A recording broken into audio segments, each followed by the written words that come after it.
You're listening to the PRO Media Network. The next level in entertainment.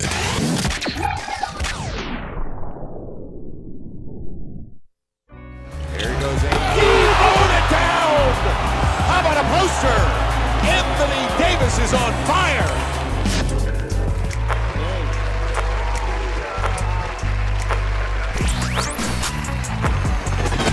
You're listening to the Pelicans post-game report on the PRO Media Network for all things Pelicans. For all things Pelican, you're now listening to the Pelican post-game report on the PRO Media Network. I'm Big Q chiming with you, and on the phone we got DC, our regular contributor, breaking down the Pelicans. How you doing, DC, today? What's going on? Good, man. Good, man. We got a lot to talk about today on this podcast. But before we get going, we always give a shout out to all the people out there, all our supporters and sharers, and all the wonderful people out there that's been supporting the Pelican post game report over the previous season. As always, we thank you for joining us on the Pelican post game report tonight. And we got a very jam-packed show for you today on podcast 204. That's right, on 204. We're going to talk about some things here, and a lot of things, DC, as far as dealing with the Pelicans, man. Very interesting free agency period. Of course, the free agency period had died down.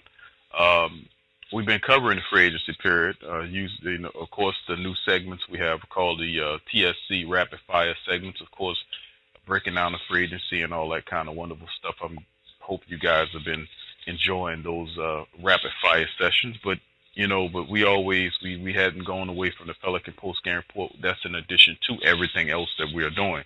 But in today's show, we'll be talking about DeMarcus Cousins, and of course, right now the word is already out about Cousins.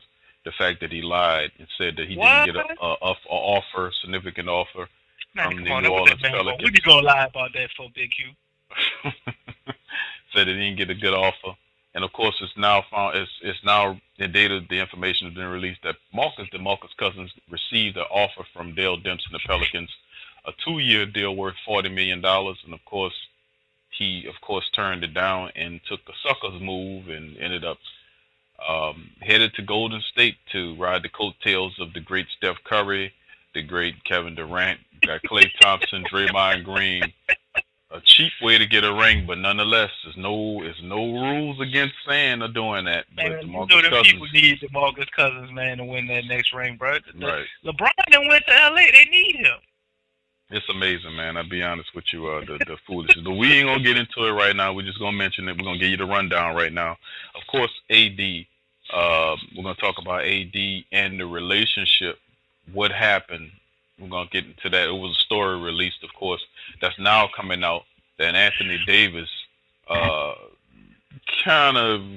relationship between DeMarcus Cousins and AD wasn't as good as we initially thought it was. So we're going to get into that story as well. So conflicting reports, though, because they had somebody else reported that people close to AD's camp says AD was upset about DeMarcus Cousins, and then they said and Rondo. So I'm thinking upset about Rondo. We're gonna get into it because I'm thinking it might be the Rondo thing more so than other. Because if you really wanted those guys back, the first person on the phone, actually the second person on the phone besides the general manager, should have been to start a team to provoke those guys to come back. So I wouldn't be on the phone trying to get the guy from the Los Angeles Lakers to come to join my team if I wanted the man back. So it might be some fidelity to some of that. Might not be. We'll break it down. We also, DC just mentioned the Rondo thing. We'll talk about Rondo deal and how Dale Demps actually went after Rondo, offered him exemption of $8.6 million. Rondo said, "That's an insult. That's an insult. I want $9 million." So come on, man, 100,000 here where Rondo, that's sucker shit, man. But we know who Rondo was when he was here. I mean, do you think this is a possibility too? Because I think maybe we're giving our front office too much credit. Maybe they tried to lowball him, and once the Lakers offered him $9 million, then we came with the 8.6. Could it be a possibility? Like that? It could be, DC, because he did say he wanted $16 million for 2 years, so that's $8 million a year. So he could possibly. Lakers say, "Listen, we can't give you 2 for 16." We came too late for it. So hey, That's a possibility. We'll get into it, and then we'll talk about the new acquisitions. Out with the old, in with the new. Of course, we have the new acquisitions of center power forward candidate Julius Randle, who AD got on the line and brought in Julius Randle is be playing the 5 spot for the Pelicans, and that's interesting. We'll talk about him and Elfrid Payton. Gretna-born Elfrid Payton, who is was signed on a 1-year deal, will break their deals down and their impacts on the team. We'll also talk about potential trades that might be on the horizon for the Pelicans with our potential starting lineups. And then we'll talk about some acquisitions. The Pelicans brought back a familiar face, a face that people thought wasn't going to be the face that we were going to see back in a Pelicans uniform.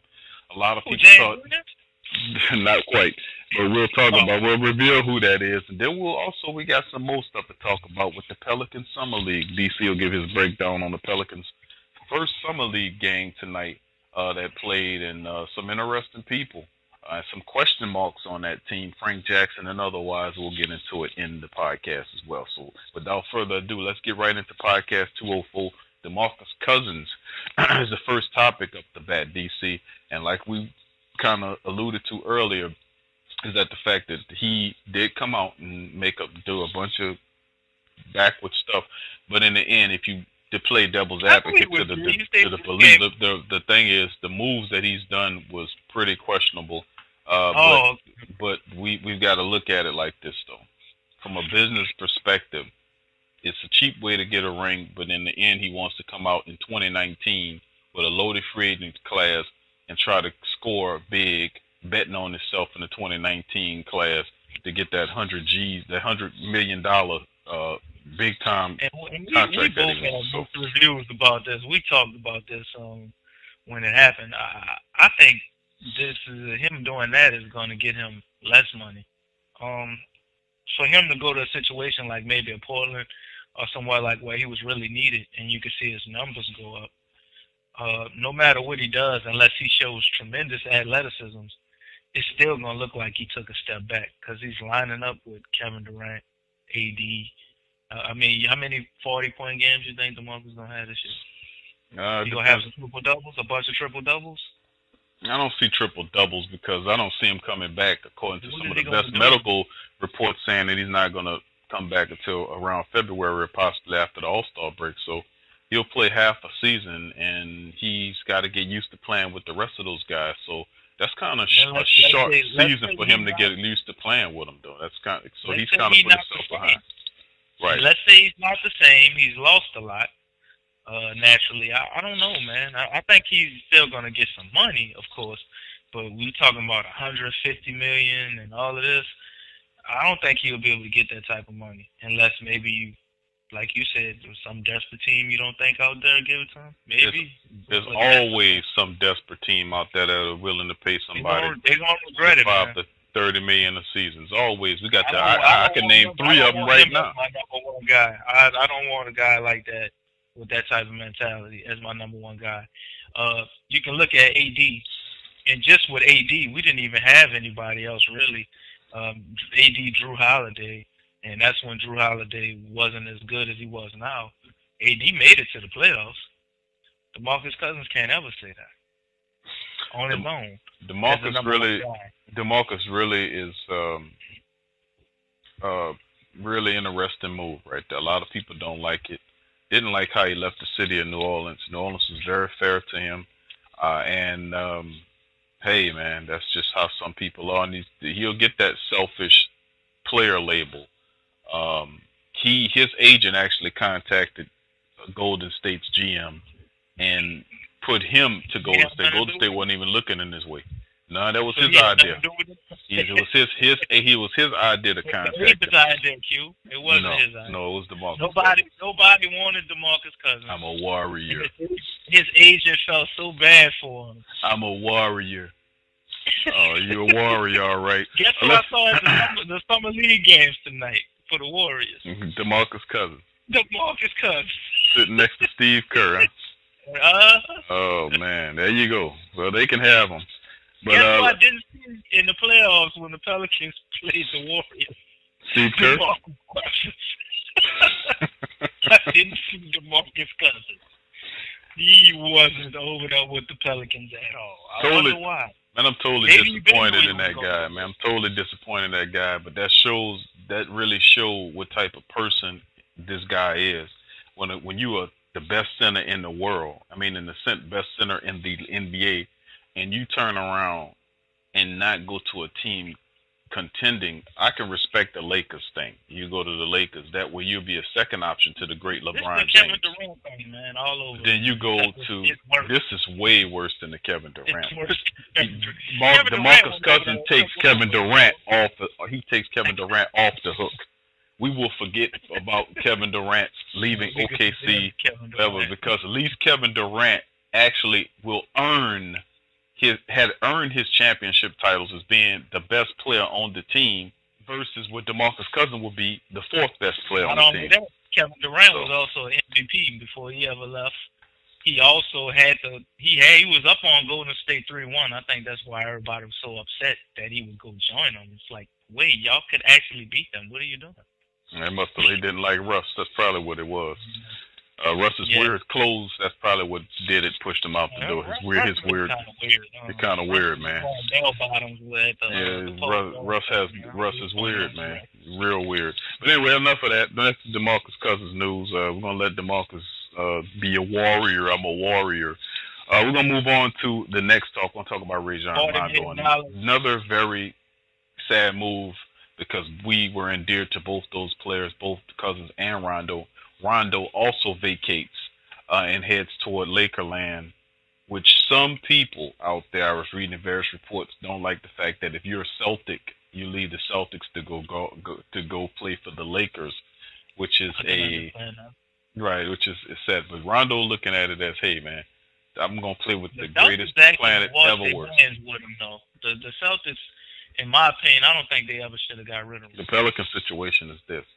They had Rondo here on a one-year deal. Rondo was offered the $8.6 million exemption. Rondo turns the deal down. Los Angeles Lakers to play alongside LeBron James, who got a multi-year deal out there to play for the LA Lakers. So he goes out there with LeBron. He leaves the Pelicans.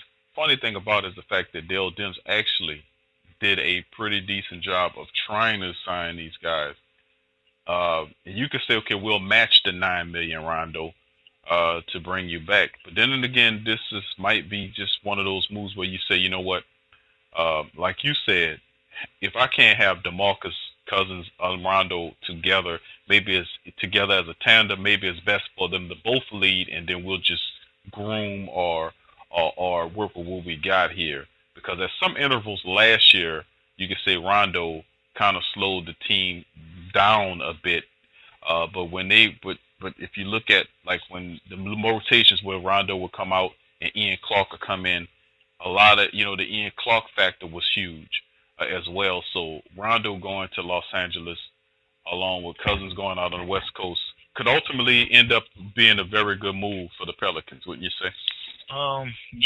You're talking about Ian Clark. The fact that we got him would I think you're overlooking. Everybody's gonna say Alfred Payton. But if Rondo would have stayed, there would have been, how would we have gotten Julius Randle and signed Alfred Payton and got Rondo? So we definitely wouldn't have got Julius Randle. So that's something to think about. We're going to always compare him and Alfred Payton.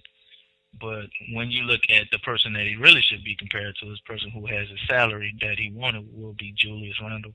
And I think when you put that in perspective, with the type of numbers Randle is probably going to put up here. I mean, the guy averaged 16 and 8 last year on the Lakers team with basically all rookies and youngsters, second-year guys, no true superstar.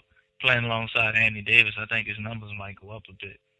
So looking back at it, maybe next year we might not feel so bad about it, especially if Frank Jackson blooms into something. Ian Clark does what he's been doing, and Alfred Payton turns into what he was in that short stretch in Orlando when they started winning some games early in the season. Absolutely. Well said. I think that Alfred Payton definitely will probably, and I will go out on a limb and say Alfred Payton's going to have his best year as an NBA player with his first year with the Pelicans. And he's already averaging 13 and 6 now. He's going to do better than that? I think he can do better than that. think he can do better than that. So, but before we get into the rest of that, we're going to talk about the other acquisitions of Payton and Randle, of course, on the other side of the break as the break is coming to us. But yes, there's a lot of great things going on with the Pelicans in terms of the future heading forward, and we're going to talk about it on the other side of the break. You're listening to the Pelican post-game report on the PRO Media Network. Stay with us.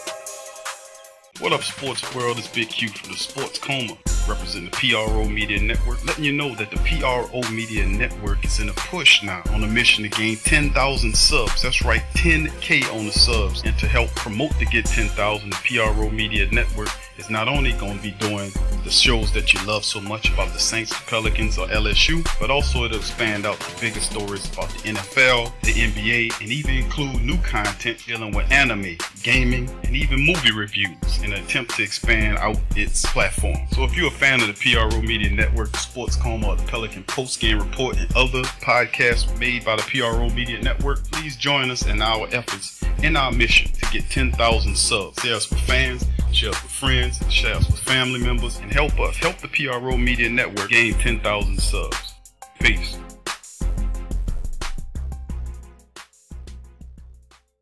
Forget ESPN or Fox. Get straight sports talk from the Sports Coma with Big Q and the guys. What's up, sports world? This Big Q from the Sports Coma with Big Q and the guys. Talking to you about the website, theposhlifestyle.com. That's right, poshlifestyle.com. A great website where you can get great products at great prices. They sell organic herbs, vitamins, supplements, water filters for your home, EMF and cell phone radiation protection, healing magnetics and healing crystals, personal protection devices like cell phones, stun guns, and mace sprays, organic deodorants, shampoos, soaps, toothpaste, and more. They also sell 10A grade Brazilian hair. 10A music is available now. All kind of the latest downloadable mixtapes. So what are you waiting for? Head on over to theposhlifestyle.com. That's the Posh Lifestyle, life spelled with a Y, LYFD style.com. Put in the Sports Coma for the 10% discount on your purchase. It's a win-win. So get your mind and body right with the Posh Lifestyle.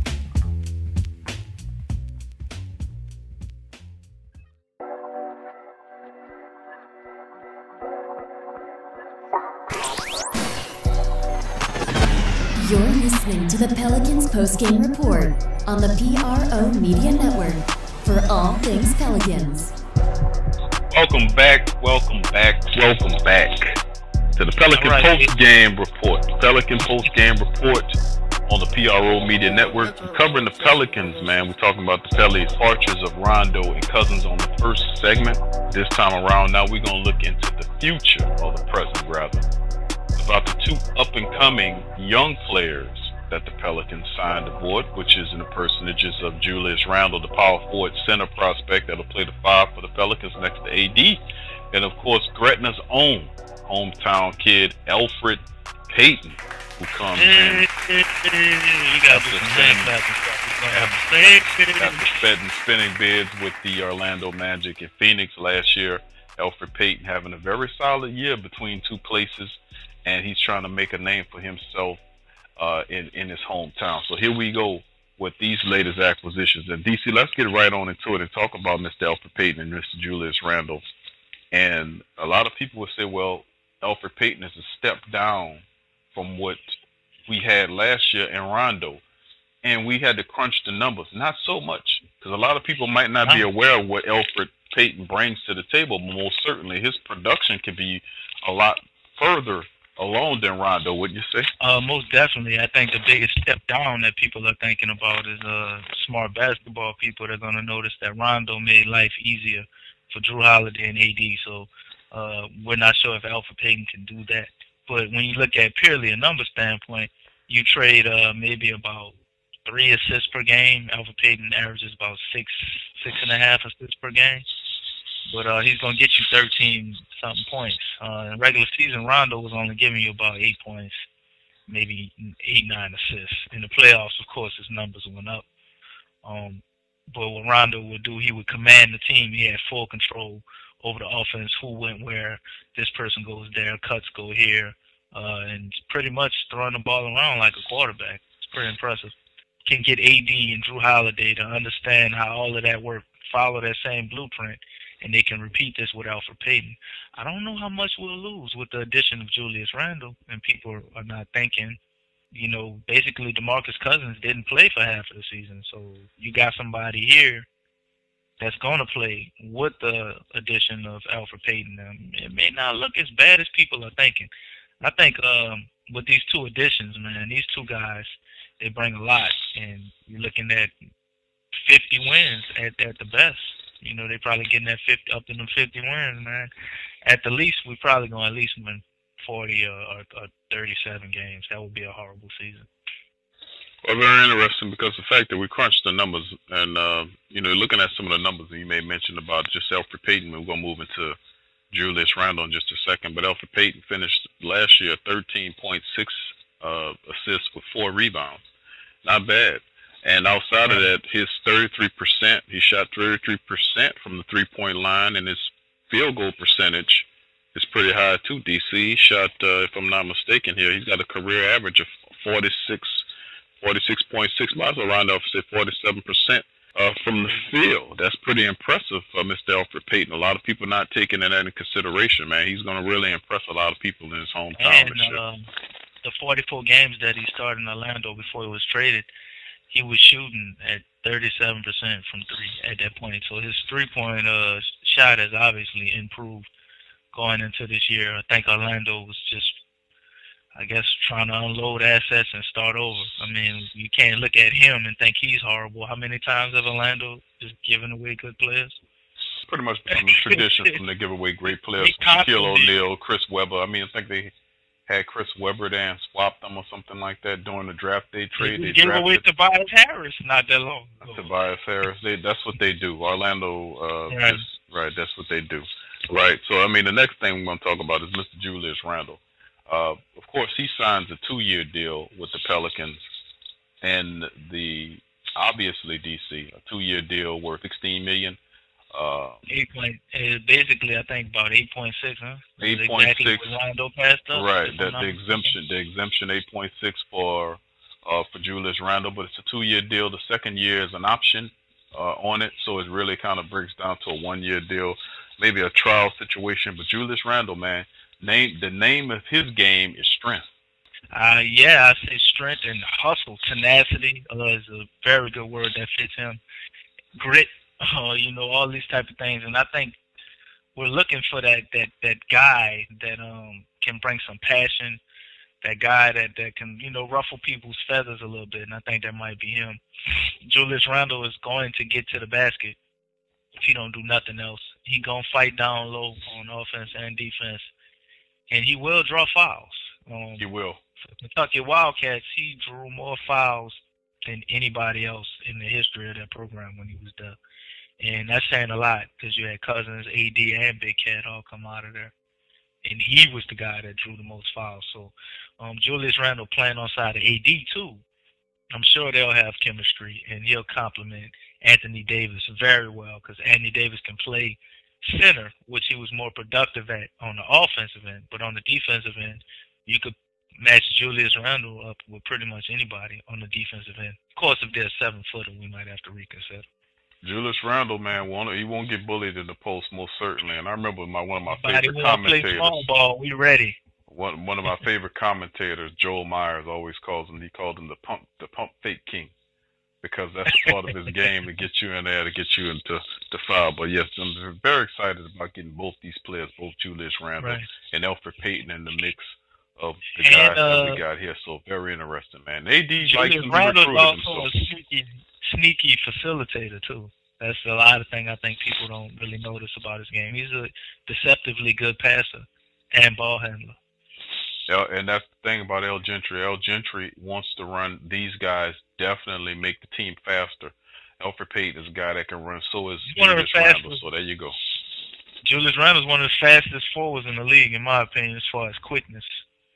I'm sure he can cover the floor. I've seen him take the ball in the end, man, himself, without passing it, go straight to the hole. The whole team's trying to stop him. They just can't. Absolutely. Very interesting, man. Very excited to have both these players here.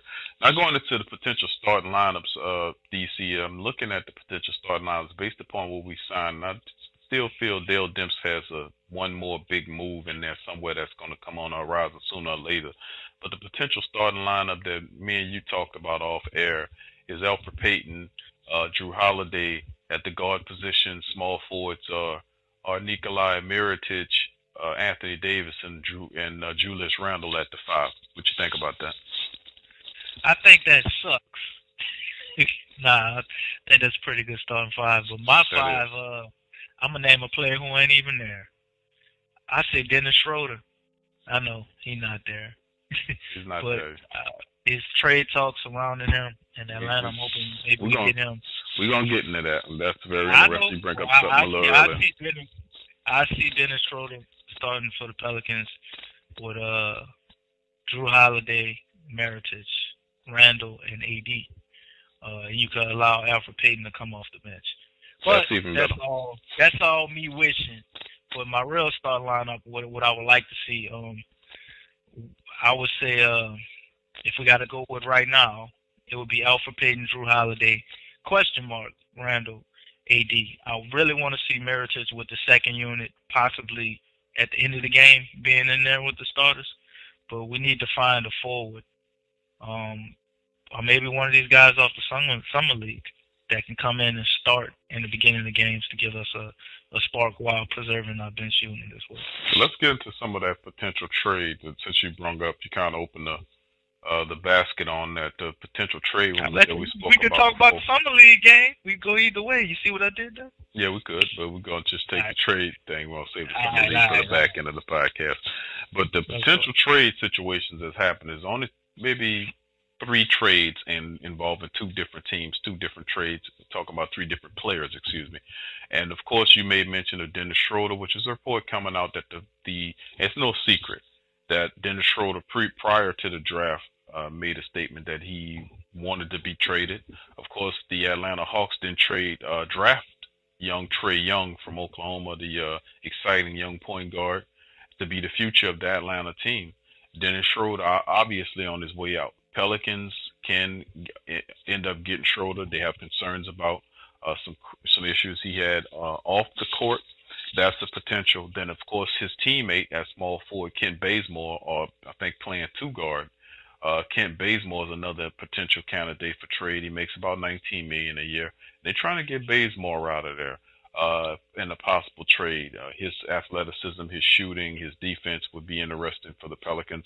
And then, of course, it's the Clippers, which is one of a few trade reports that I did hear that made mention of that the Pelicans maybe should look at getting Tobias Harris, who's a guy that can guard 3 positions, who can create his own shot, that can play defense, and he's a team guy, will be an interesting fit next to a guy like Anthony Davis and the rest of the talent on the Pelicans. With all those rumors circulating, DC, which one of those guys that you prefer the most? And I know it's obvious, it must be Dennis Schroeder, correct? You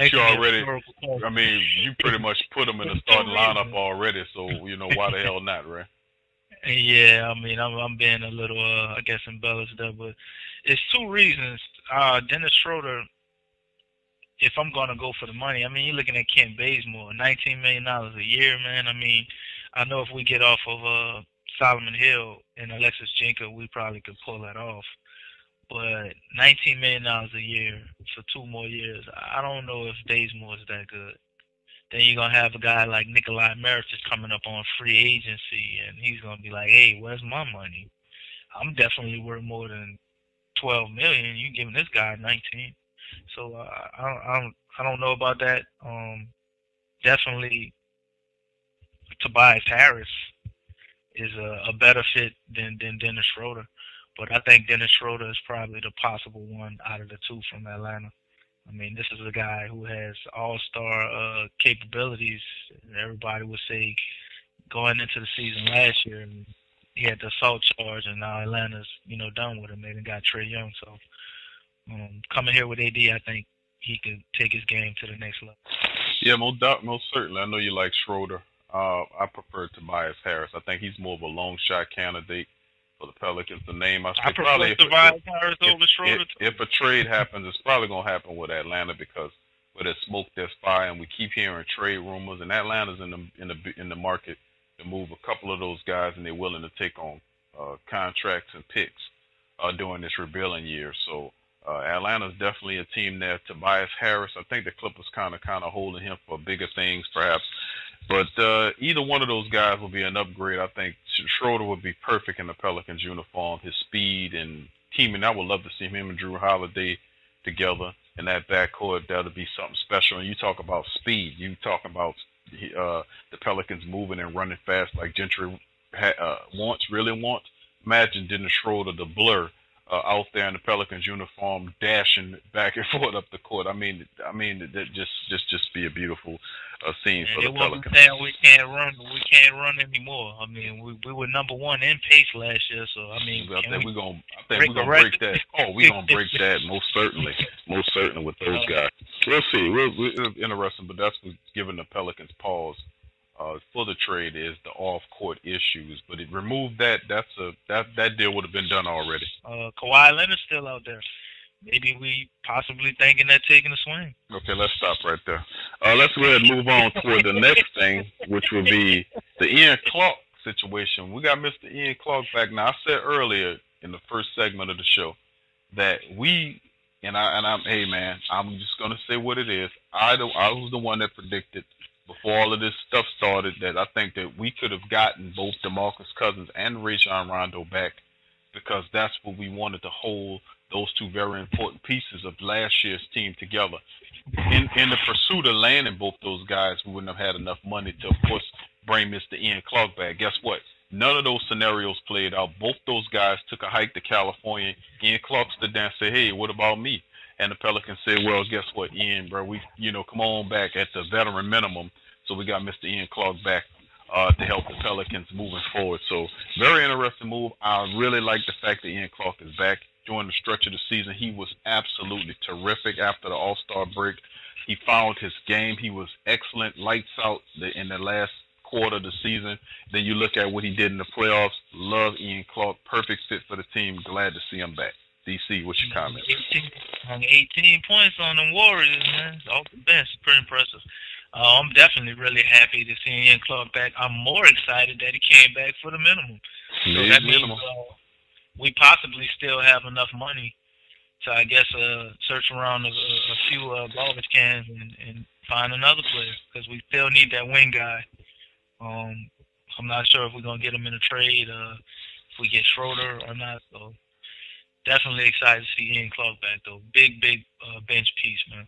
You mentioned the wings. Of course, we could throw a few wings, a couple of chicken wings at the people. First of all, there were talks about the Pelicans interest in people like James Ennis and a few other guys are still mulling around out there to try to land some of these guys for a cheap deal, being that a lot of the free agent money is dried up. So we'll monitor the situation if the trade don't happen. Wayne Ellington, too. Very interesting. Wayne Ellington might be he'll be a perfect guy. A good three-point shooter as well. Yeah, so interesting. I don't know if the Pelicans spoke with him, but maybe that'd be a guy that they can keep an eye on. But anyway, let's get into our summer league talk because maybe that's why they didn't sign Mr. James Ennis or they're not looking at Ellington because they have a lot of interesting talent in summer league. When the question marks about Frank Jackson, what will he be? Could Frank Jackson rehab off of having multiple surgeries on that foot? He hadn't played basketball in over a year. How would he look at? Well, we got some answers. A little bit more than a year. Some answers on Frank Jackson. But Sheik Diallo as well, we know he's progressing and getting better. But other players on that team stepping up as well. DC, you had a chance to monitor this. Talk to us, man. Give us a brief summary about the Summer League, Pelican Summer League play. I was very impressed with the Pelican Summer League, man. It was a very interesting game they actually played like the real Pelicans. That was the first thing I noticed. There's a lot of ball movement, no selfish play. Everybody seemed to be going along with the plan, man. And I mean, Frank Jackson to me was the spark plug that started it off. The Pelicans went and they won this game 90 to 77, but they were up by 20 pretty much the whole game. And Frank Jackson scored probably the first 6 or 7 points for the Pelicans, and he kind of got them started, man. He looked very good driving to the hole. That quickness is still there. He had a dunk. He showed he can still get up before getting hurt in the third quarter, coming out after halftime. So that was a little bit of a downer, but he only got a sprained ankle. I already seen that the X-rays came back negative, so we're probably not going to see him, but maybe one more game in the summer league, or maybe not any more games at all. But of course, Cheikh Diallo did his thing. He had 13 points, 10 rebounds, 2 assists. Frank Jackson had 13 points. He grabbed 6 rebounds as point guard. It's pretty good. He had a steal and 1 assist. Shields put up 12 points, 8 rebounds, 3 assists, and a block. Lemon Jr., there was a lemon sighting, Q. He put up 9 points, 3 assists. Yeah, he was pretty sour, though. Yeah, he was. Man, I felt bad for him because I like Lemon, bro. He looked a little bit out of his element, pressing too hard, trying too much. I guess maybe he feels this is his last opportunity. He made a lot of mistakes. Alexander put up 8 points, 4 rebounds. Randle, 3 points, 3 rebounds. Green, 2 points, 2 rebounds. Willis, 3 rebounds, 1 assist. And Jones had 2 rebounds. And our rookie, Carr, he had 6 points, 5 assists, 2 rebounds. He looked pretty much like he was trying to get used to it, but he was basically the facilitator out there. They started him at small forward, but he brought the ball up a lot, and they kind of looked to him to set things up a little bit. But the jury's still out on Carr. I would like to see a little bit more, and he might start at point guard next game with Frank Jackson being out. But our man blew it. From Xavier University, stole the show today, man. He was playing the game. 24 points, 6 rebounds, 2 assists in the block. And to add to that, he hit 5 3-pointers, man. He's known to hit that corner 3, but he also hit 2 up top as well. He didn't miss, man. He shot lights out. He only missed 2 or 3 shots the whole game. I think he's like 7 for 10. So this guy is he's trying to play his way on to the team, man. Every time they left him open or gave him a little crack of space, he made them pay. So the Pelicans is very inspiring to see this young bunch, and I'm looking forward to seeing the next game, man. I think we might actually wind up in the tournament for our summer league, and we'll be able to see what some of these young players can do with a little bit more pressure on them. Sounds good. Sounds good. We had on the previous Pelican post-game report, we did mention, I think I put the spotlight on Mr. Blewett and about his contributions at Xavier. Guy, man. He's a guy that exactly the way he did at Xavier, man. That's what I anticipated, because I was kind of surprised that most of the league, that this guy went undrafted based upon the type of accomplishments he had at Xavier. That he was able second all-time leading scorer on the list, Xavier, and he was a knockdown 3-point shooter. He had good size, 6'6", 6'7" guy.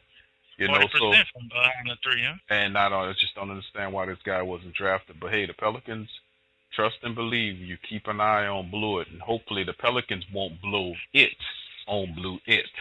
So we're gonna keep an eye on that. They're gonna definitely find a spot for Blewett, Frank Jackson, and Carr, man. Going out on a limb with Carr right now, because he was outplayed today by a few of his other teammates. But the poise he had and the patience he had looked good. He didn't really look panicky out there. But Frank Jackson looked very good as a defender as well. And that's the only thing I could really say about Blewett. I think maybe on defense is probably why he didn't get drafted. I didn't really hear a lot about him defensively in college. So. All right, well, that'll do it for the Pelican Summer League, man, and that also will do it for the show. And as usual, already, time and passed us already, man. Time flies when you're having fun. So I like to say thank you to all the Pelican lovers out there, all the Pelican fans and fandom out there that's been following the team in the free agency. Don't get down on this whole cousin Rondo thing. Keep your head toward the future, as we got some talented young players in here that's gonna help the Pelicans keep running. We're gonna surprise some teams in the Western Conference next year. So thank you for joining us here on the Pelican Post Game Report. As always, if you enjoy the podcast, please feel free to go to our Patreon page, www.patreon.com/the PRO Media Network. Give a donation. And as always, subscribe, share, and like I said, sharing is caring here at the Pelican Post Game Report. So if you enjoy the show, share it with other Pelican fans, share it with your family members. Tell them, hey man, we like listen to these guys. These guys are good, and they ain't the same as the rest of the more boring guys out there. So as always, from me and DC, thank y'all for listening to us tonight. Peace.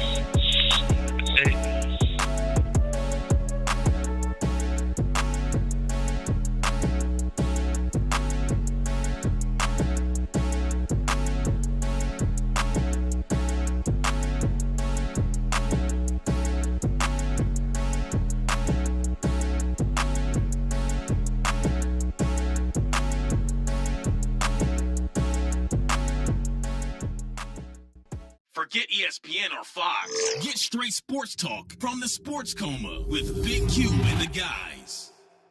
What's up, world? This is DC from the Sports Coma with Big Q and the guys.